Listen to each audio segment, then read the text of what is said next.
today on the radio show, I'm going to go into some of those differences. I'm going to take the top 3 saddles that you are most likely to find in a barn, okay? If you just go down the road, you stop in somebody's barn, you're going to see probably one of these 3 saddles, if not all 3. One is the jumping saddle. Remember, I just got through talking about how short your stirrup is. Well, and how that affects the shape of the saddle and the flap and how it is positioned. With a jumping saddle, you're going to have a flap that extends pretty far forward, not as far as a racing saddle, but much more forward than the others that I'll talk about. And that's because when a rider is jumping, they ride with a shorter stirrup, and their center of gravity is further back in the seat of the saddle than you will see with other kinds of saddles, like a dressage saddle or a flat saddle.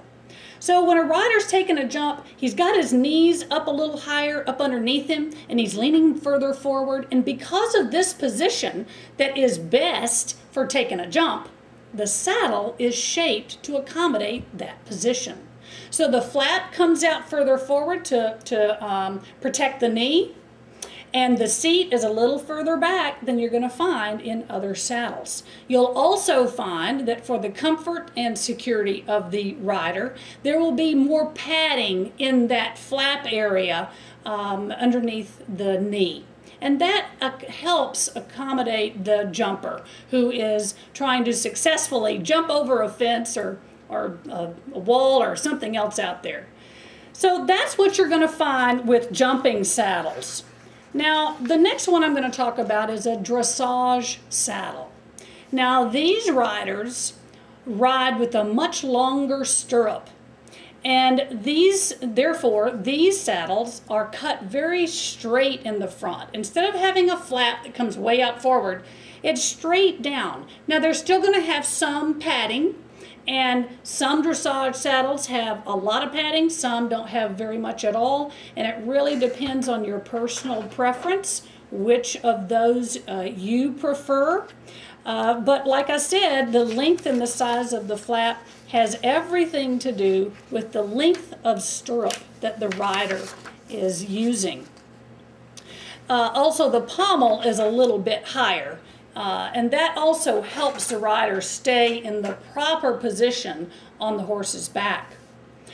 In a dressage saddle, the seat is usually a little deeper as well than in, say, a jumping saddle. Dressage riders are all about communicating with that horse, using their natural aids to communicate subtle cues to the horse to tell him what to do, where to go.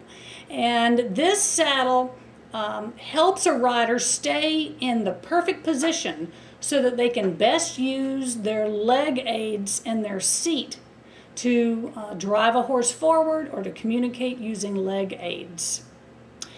Now, the flat saddle is the third one that you will most often find.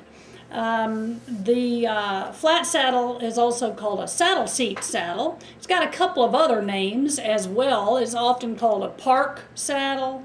Sometimes it's called a lane fox. You'll hear that every now and then. And very commonly, you'll hear it referred to as the cutback saddle.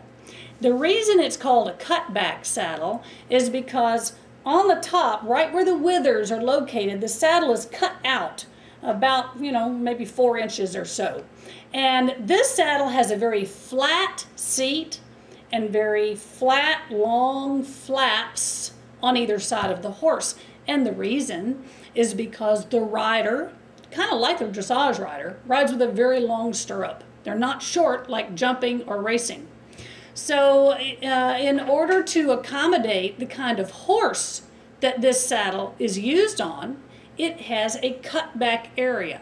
The horses that this saddle is used on are typically the real high trotting horses, the saddlebreds, the Arabians, the Morgans, Tennessee Walkers use this kind of saddle, and there are a handful of others, but those are the primary shows that you'll see this particular saddle used.